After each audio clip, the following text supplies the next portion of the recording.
this is not bigotry against Jewish people. And it's really dangerous that people like Jonathan Greenblatt are allowed to go on national television and repeat these like insidious and very dangerous claims that do put Jewish students in harm's way. If you are conflating the actions of an apartheid, genocidal, racist, ethno-nationalist state, conflating that with Jewish people, making them responsible, making all Jewish people responsible for Israel's crimes, I don't see anything that's more anti-Semitic than that. Like, it's completely insane, and it is dangerous, and it inspires hatred of Jews. Hello, everyone. I'm Rania Kalik, and this is Dispatches. Israel's war on Palestine isn't limited to Gaza. It's global.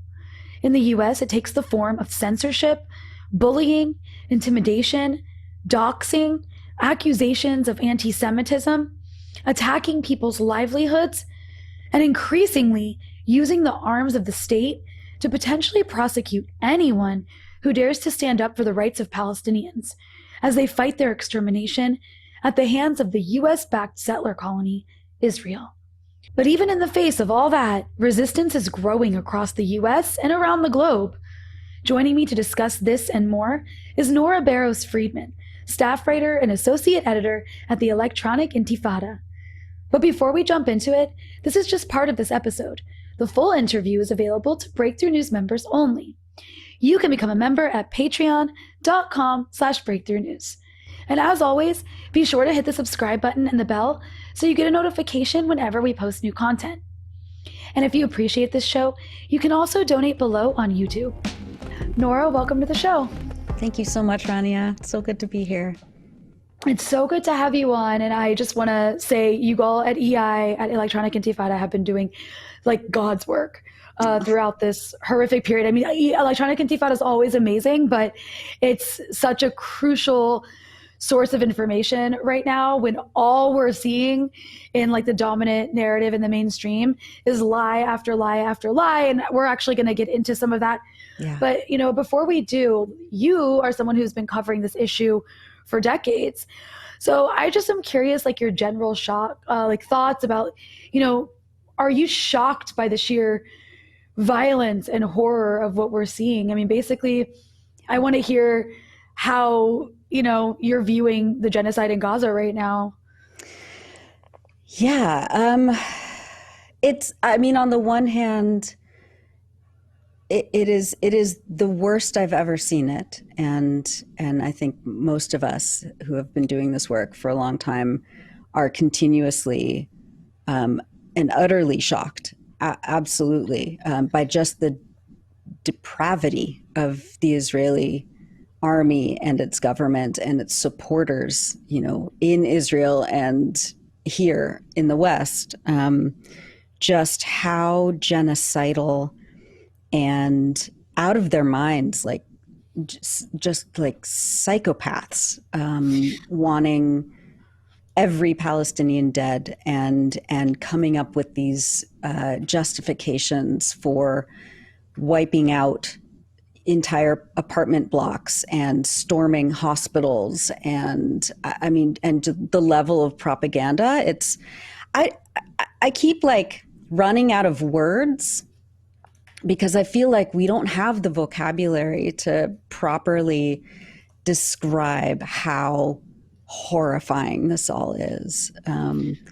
Yeah. So, yeah, I'm continuously shocked. I'm also not surprised because this is the essence of the Zionist project. This is what it's always been. This is what it's always planned. But I am just kind of appalled by how just relentless and psycho the Israeli government is acting and its military right now. So yeah, I'm just kind of like speechless most of the time. Yeah, I mean, we're talking on a day when when this comes out, who knows what atrocity will be the atrocity of that day. In Yeah. fact, it seems like there's several. It's more like the atrocity of the hour.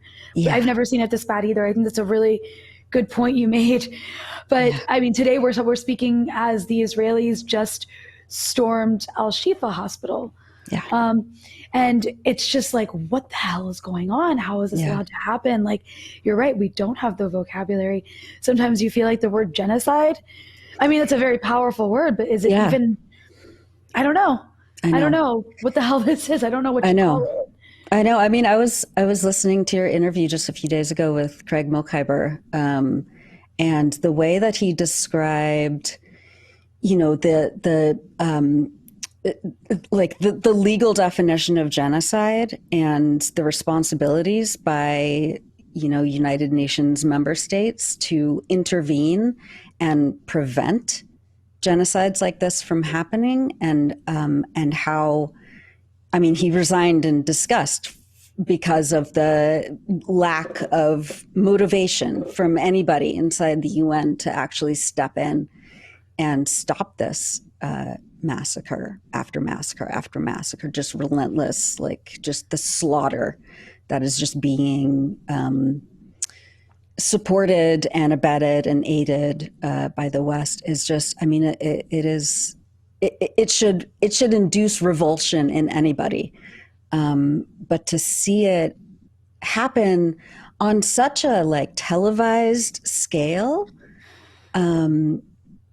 and the Western leaders are just egging it on. I mean, I'm just like, where do we go from here? What happens next? What is this world? I'm losing a lot of hope in humanity, but then on the same, at the same time, I'm also really encouraged by people, by the resistance in Gaza, by people, putting themselves up for arrest, getting arrested here in the States, trying to shut this war machine down. And so it's like,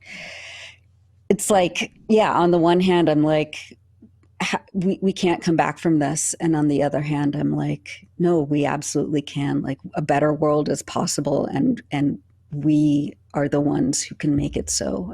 But it's just but then at the same time, you're just watching, the storming of Al-Shifa and these, tiny babies that had to be pulled out of their incubators because there's no electricity in Shifa, and the world is just watching this and letting it happen. I don't know. It's very bleak. It is. Bleak is one way to put it. But one thing that I'm very happy that you guys at EI have been covering, and actually I do want to apologize for my voice. No, don't. I was recording. I've lost my voice a bit. But one thing that you guys have been covering at EI, and you specifically have been covering, is the way that there's obviously, what Israel's doing in Gaza, first and foremost, is the worst, what it's doing in the region, what it's doing to Palestinians, but it's also fighting this global war against any resistance anywhere to its horrific atrocities, and that includes in the US. And so that's something you've been covering, and I want to talk about a piece you recently wrote, specifically about Israel lobbying efforts in the US. This is the Electronic Intifada. I encourage people to go read this in its entirety. For those who are just listening, the headline is Israel lobby wants to brand anti-war students as terror supporters. And that's not hyperbole. It's really not. You actually write in this piece, fueled by demands from the Israel lobby groups, US students who are organizing against Israel's genocidal attacks are facing accelerated repression by their own university administration.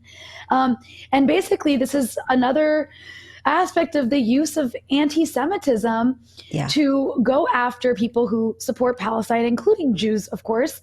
And then you write in the piece, that the Anti-Defamation League specifically and the Louis Brandeis Center for Human Rights under law, which are, do not be confused, these are two right-wing Israel lobby groups, as you say, masquerading as civil rights organizations. They sent notices to hundreds of US universities urging them to punish students who are protesting Israel's slaughter in Gaza and designate them as terror supporters. Yeah. This is insane. There's been talk of getting Congress to like investigate these students and perhaps prosecute them under the material support for terrorism clause. I will let you take it from there, Nora. Can you like break down what's happening here? Yeah, I mean, we're seeing this all over the US, but also in Canada and in Europe as well. But I focused on the US for this piece, just because I didn't, I couldn't handle like a 10,000 word piece at this point. But it is happening everywhere. And this is a product of the last, really 40, almost 50 years of organizations like the ADL, the so-called Anti-Defamation League, which has tried and fairly succeeded at this point to conflate criticism of Israeli policy and the Israeli state ideology, Zionism, with anti-Jewish bigotry. Just one of the most pernicious and actually anti-Semitic efforts, to try and conflate people with a state genocidal ideology of Zionism.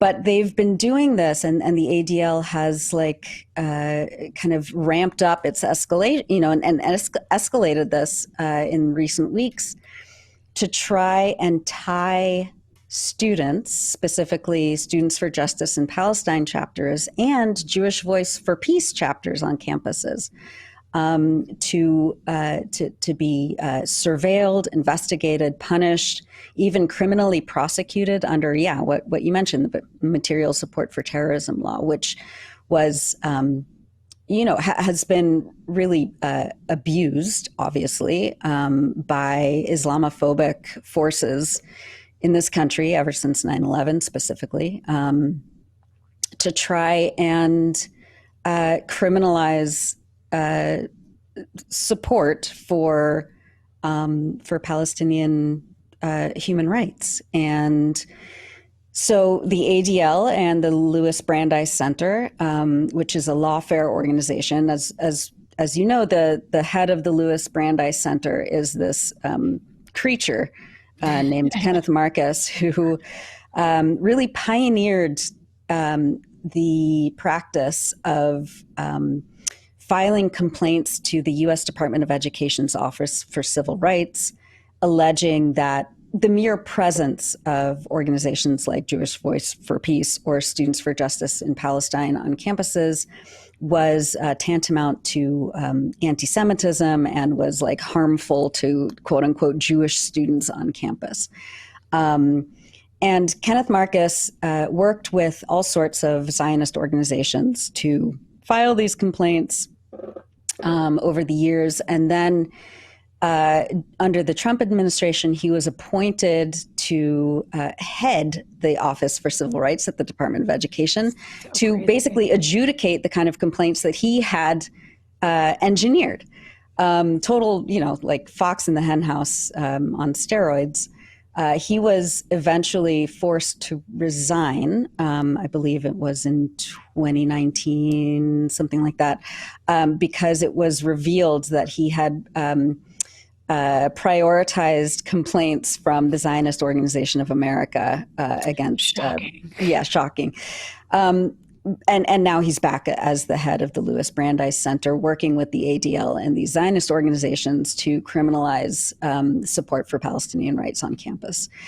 So these very, well-funded, influential organizations masquerading as civil rights groups are now encouraging universities around the U.S. to adopt the principle of investigating their own students under this ridiculous material support for terrorism law, and they know that there's no evidence for these student groups who literally hold bake sales to raise funds for their chapters to hold speaking events and film screenings and stuff. That there's no evidence to tie them to any sort of quote unquote terrorism group. But the intention is to chill speech on campus and to try and get students to shut up about supporting Palestinian rights or to call for, the end of Israel's bombing of Gaza. And unfortunately, universities in this country are, they pay lip service to free speech and academic freedom. And that's about it. They are more than willing to throw their own students under the bus and really, become,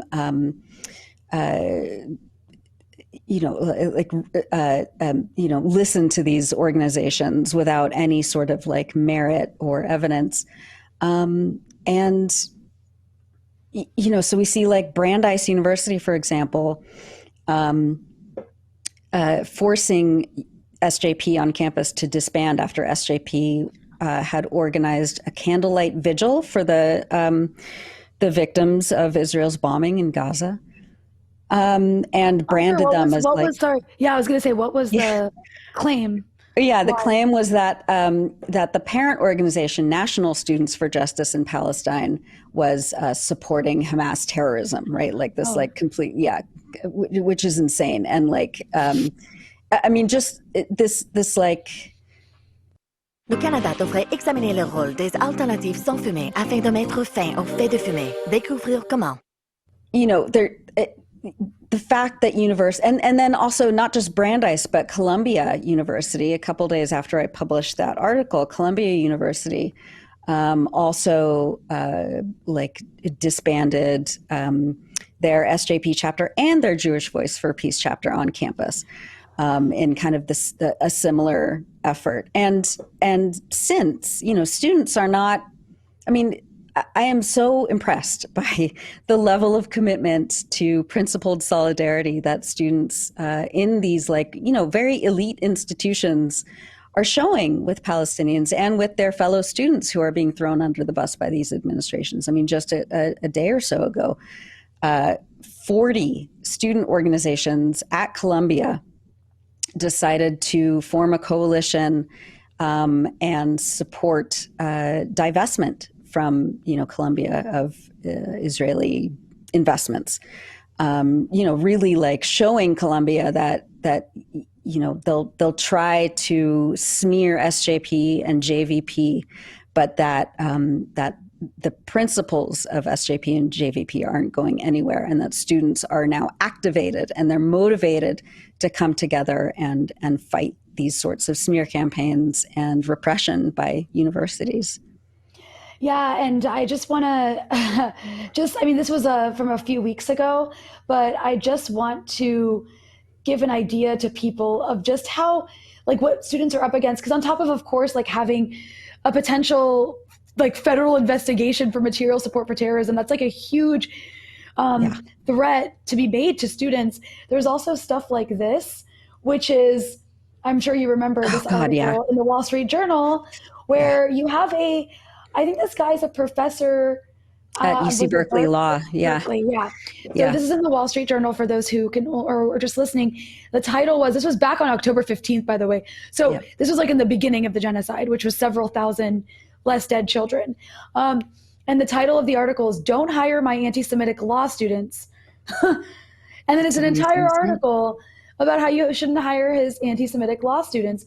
But I also want to get your take on this, because here's Jonathan Greenblatt, the head of this fake civil rights organization that's actually an Israel lobbying group called the Anti-Defamation League, speaking on CNN about what he thinks should be done to activists who are supporting equality for Palestine. He's just going to call them Hamas supporters because that's what he calls everyone who supports Palestine.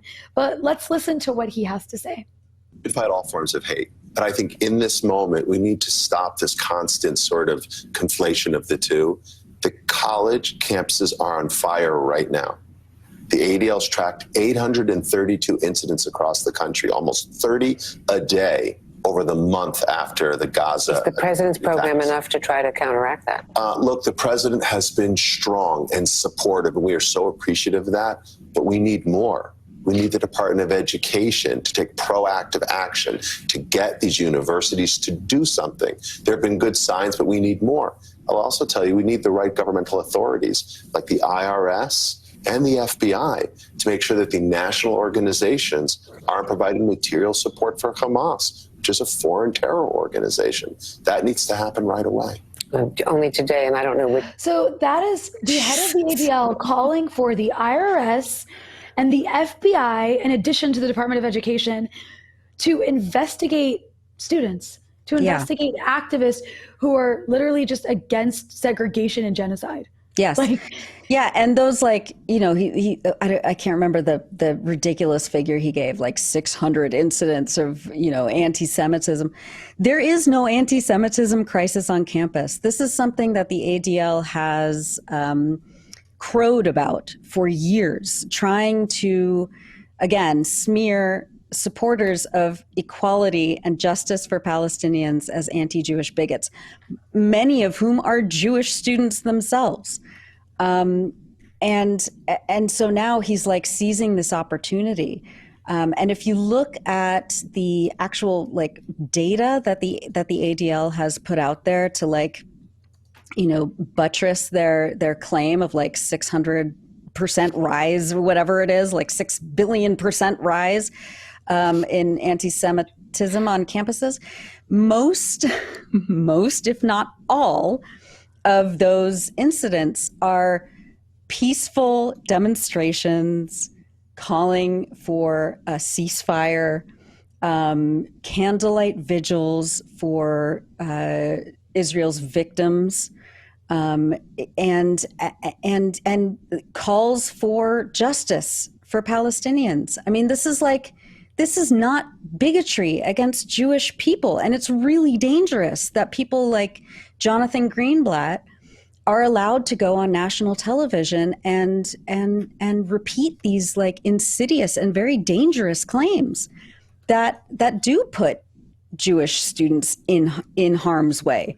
If you are conflating the actions of an apartheid, genocidal, racist, you know, ethno-nationalist state, you know, conflating that with Jewish people, making them responsible, making all Jewish people responsible for Israel's crimes, I don't see anything that's more anti-Semitic than that. Like, it's completely insane, and it is dangerous, and it inspires hatred of Jews if you want to say that all Jews are responsible for that. I mean, it's completely insane. And Jonathan Greenblatt is, I hope that at some point in the future, in a just world, when we are able to hold war criminals accountable for this crime, and the people who aid and abet it and incite violence against Palestinians, I hope that Jonathan Greenblatt is also on the dock at The Hague, having to answer for his war crimes. Yeah, no, I mean, he just like perpetuates blood libels against Palestinians. Yes. And is in charge of an organization that is promoting their genocide. It's so insane. Yeah. I also want to, just to show people just how like insidious and widespread these accusations are. This is just a clip of like a promotion by CNN for it already aired, but this is just before it aired, of a special they were doing on anti-Semitism in America. Here are two white blonde women on CNN denying that it's anything, you know, it's just complicated. But, you know, It's not complicated is the anti-Semitism on college campuses. Let's take a listen. The society, the fabric, the culture, not just on college campuses, but also even more so on the progressive hard left, and maybe even not just the hard left. And the first time we did this, Kate, it was in 2022, the majority of the incidents were coming from white supremacists on the far right. And that's still there. But because it has been allowed to just kind of run rampant, growing in a growing way on the left, Kate, that is why it is exploding now with this incident, which is very complicated. This war is extremely complicated. What is not complicated is that there is a violent rage that is going on against Jews that we have not seen maybe even ever in America. And that's important, because while the history in the region is complicated, And there are lots of people on every side who do not have clean hands. And politicians on all sides do not have clean hands. What there is clarity on, and what is clear, is that the Jew hate is so real. Hearing from Chris Wray that the group that is 2% of the American population is subject to something like 60% of religious-based hate, there is a problem here. It's like, it's been building and it just needed the fuse to be lit. And that was before October 7th. That's what's important to keep in mind. I mean, we talked to group. Okay, so I think that's enough here. But I just have a couple of things I want to say, and then I want to get your take on that. And that is, did you notice how it's like, I don't know if Jonathan Greenblatt was like, here, read this script, because they both said the same exact thing. Like, so you heard it twice as a viewer. It was like the conflict is not clear, it's complicated. They both said that, followed by, but you know what's not complicated and what is clear is the Jew hate in America. I also thought it was incredibly offensive that Dana Bash spoke such a lie that it's never been this bad in America. Have you ever studied American history? Like, there actually used to be institutional anti-Semitism in America. And for her to say that is actually like denying that. It's like she's the one denying anti-Semitism. Yeah. It's so insane. Like, go ahead, just take it. I'm just like, where do you even start with this? The fact that they're not talking about the actual right-wing white supremacist Nazi groups that are in this country, who have firebombed synagogues, who are like, they were wearing khakis and tiki torches and marching on, was that Charlottesville or wherever it was. That is not as dangerous and pernicious as like students on UC Berkeley or Columbia campus chanting like, please stop the genocide. I mean, just like, how does your, and the fact that trying to repeat this assertion that it's so complicated, that the so-called Israel-Palestine conflict is very complicated. It's very complex. Everybody has, dirty hands in this situation. But the real problem are the students who are trying to, open people's eyes to the apartheid and genocide of Palestinians. I mean, these people, I don't even know where to begin. Yeah, I mean, of course they get their talking points from the ADL. They get their talking points from their bosses. They get their talking points from the pundits, their colleagues at CNN who are, former war generals and, are on the boards of like Lockheed Martin and Raytheon. It is just, I mean, I'm so glad that I can't watch mainstream corporate media. I literally there's like a fatwa in my house against me watching like corporate news, because I just I'll break something. I get so incensed and full of rage because these people, these puppets for American empire and for Israeli colonialism are just allowed to spew whatever racist, ridiculous garbage that puts people in harm's way. I mean, they're talking about investigating 19-year-old college students while there are literal white supremacists running around this country who are far more dangerous and armed, who have real intentions of harming people. I don't know. It makes me insane. It makes me crazy. Yeah, totally. And there's also if you're really going to sit there and talk about being against bigotry, I didn't hear them mention the issue of Islamophobia or anti-Arab. No, never. That's just okay. Yeah. Because Arabs deserve it. Because again, the way that Islamophobia has been unchallenged and just allowed to proliferate and has been mainstreamed, especially over the last 25 years in this country, makes it possible for the ADL and Dana Bash and all these horrible people to just paint all Arabs, all Palestinians, and supporters of freedom, equality, and justice and anti-genocide politics as terrorists or terror supporters or racists or anti-Jewish bigots. I mean, it's complete insanity. It is complete insanity. And one of the reasons I think that they're going so hard on this is because they have to. Because, I'm like you. I don't watch mainstream media. I just see clips that people put on like Twitter and Instagram. And that's how I know what CNN is saying. Every once in a while, like if I really feel like some self-hate, I'll I'll be like, okay, let me, I also wanted to talk about this, but I'm actually getting to this piece that you wrote as well. Yeah. But sometimes when I want to like really hate on myself, I will turn to CNN just for a moment, but I can't stomach it. Yeah. It's too horrible. Yeah. But what I want to say here is that I think there's a desperation in the kind of propaganda you're seeing because of such a tsunami of support for Palestine. Yeah. It's these like massive mobilizations that we're seeing across the world, really. But in the US, I mean, hundreds of thousands of people coming out in the streets in cities across the country. That is huge. Yeah. And that it's like in an unprecedented fashion, the majority of the country, despite all of this insane propaganda, actually wants to see a ceasefire. That says so much. I mean, people I think are getting their news, a lot of them online, but it's also just hard to deny that this is such a horrific situation, even if you think it's complicated. Most people see images of dead children, and if they're not racist psychopaths, they're like, oh, that's really sad. I want the children to stop being bombed. Like, that's a basic human instinct. So that's a good segue into another piece that you wrote, which is about some of the really important activism and disruptions across the country, particularly when it comes to blocking putting weapons shipments onto ships that are destined for Israel to be used against Palestinians. Can you talk a bit about that? Because I think it's so important to highlight what people are doing to put a stop to this, because it's quite inspiring and also really important. Yeah, totally. And yeah, this is one of the stories that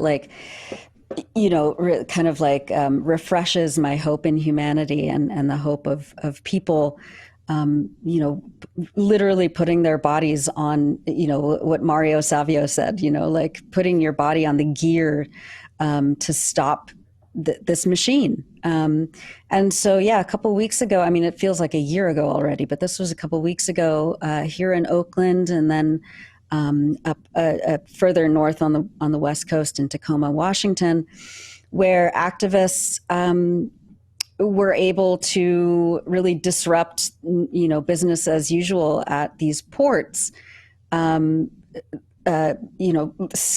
the actual like entrance of the ship to stop it from leaving port and, collecting. I guess it was going to be loaded in Tacoma with supposedly weapon shipments that was ultimately destined for Israel. And so activists here in the Bay Area gathered at the Port of Oakland and held this incredible action. I think they delayed the ship for like 9 hours, which is a lot of money. Ships it costs a lot of money when a ship is delayed. And so they incurred a material consequence on this ship. And then it went to Tacoma, and it was met by hundreds and hundreds of activists there, including a bunch of indigenous activists who used their canoes to kind of disrupt the ship and prevent it from leaving port. And it really highlights, this wide umbrella of local activists who are fed up with, business as usual, the Western war machine just kind of like, clocking ahead and doing what it does. And, it's just a normal thing for the U.S. to send a cargo ship, or I think there was something like, a few dozen cargo ships over the last month that have been unloading weapons to the Israeli military to be dropped on children's heads in Gaza. And this is also, it doesn't have, it doesn't come without precedent either. I mean, in God, I can't even remember now. Many years ago, activists in the Bay Area also disrupted an Israeli shipping line here at the Port of Oakland, and they were able to successfully prevent the Israeli cargo company Zim from ever docking at Oakland again. And they were working, it wasn't just the activists who were doing this, they were organizing with the International Longshore Workers Union, which has a long and colorful history of doing incredible direct action as workers, as unionized workers, whether it was against the apartheid government in South Africa. They refused to unload or load ships during that time. They did the same during the occupations of Iraq and Afghanistan. And then they were, again, taking up the same cause against Israeli military weapons shipments. And so, it really kind of highlights and underlines this massive movement right now. I mean, it's been 20 years since the U.S. occupation of Iraq began. And I remember being in the streets in 2003 with millions of people from all over, one action of many all around the world that were trying to stop this war from happening. And really, like, to see people activated again. And I think in even more of an organized way, taking these kinds of actions and not letting up and not giving up. And, just here in the Bay Area, I mean, there were like 700 members of Jewish Voice for Peace and other Jewish organizations who locked themselves down at the Oakland Federal Building a few nights ago. And something like 450 people got arrested. And it's just this, and it's not like a one and done sort of thing. Like, they are, constantly organizing these kinds of actions and protests. And it's not just here in the Bay Area, it's all over the world and this country. And, people just rising up and trying to rattle the cage, of these warmongers, of these genocidaires who are just trying their best not to listen, not to pick up the phones, and hear what people are saying. So, I mean, it's inspiring and it is necessary.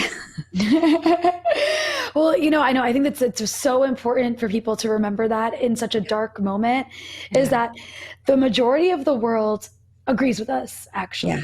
The people who don't, unfortunately, are the ones in power in some of the most powerful countries in the world. And that's why this is happening, right? It's because mostly of the U.S. Like, the U.S. could stop this tomorrow, and the Biden administration is choosing not to. Right. And, I've seen Gaza be described as, like, from the military terms, because, if you follow people who follow military stuff, they're like, okay, the atrocities are horrible, but actually Israel is militarily not advancing. And this is going to be the graveyard of the Israeli state and the Israeli military. Well, if that's true, I also think that Gaza is going to be the graveyard of the Democratic Party. Yes. Because there's been a fight brewing inside the Democratic Party's base for years. And, EI has been covering that issue a lot. And there was this rally that a lot of Democrats spoke at. We're recording the day after that rally. It was yesterday. I'm sure you know what I'm referring to. It was basically like this pro-genocide march. A rally for genocide, yeah. It was such a disgusting rally, not only because, like, a bunch of psychotic, actually anti-Semitic right-wingers spoke there, like John Hagee, but you had people like Van Jones speak at this rally. I just want to show this clip because I think it's so telling of what, like, if you go to any pro-Palestine march, it's calling for equality, justice, peace, like rights for Palestinians, rights for everyone, from the river to the sea is not a genocidal chant. It's actually a chant for equality from the river to the sea. But here is Van Jones speaking at this rally. Let's take a listen. I'm a peace guy. I pray for peace. No more rockets from Gaza and no more bombs falling down on the people of Gaza. God protect the children. God protect children. Let's end all the horror and all the heartbreak in the Holy Land. Let's end all of it. Let's end all of it. But I'll be honest in closing. When I think about what's happening over there, I don't feel here it goes. Powerful to do something about what's happening over there. What I do feel powerful is to maybe do something about what's happening here. Let's take a stand here against anti-Jewish bigotry. Let's take a stand against Muslims. Let's take a stand here against hatred. Let's take a stand here against hatred of all kinds. I don't want. So this is a crowd, right? He called for like no more bombs dropping on anyone, and the crowd bursted out into a chant for those who couldn't make it out of no ceasefire. They were literally chanting at Van Jones for saying the most uncontroversial thing imaginable. No ceasefire, no ceasefire, Amazing. no ceasefire. And it's just amazing to me that Democrats are willing to align themselves with such hatred. Actually, it shouldn't be amazing to me though. But I'm just curious, like your general take on the fact that it seems to me at this point that the pro-Israel movement in the West, in the US, is actually like a pro-hate movement.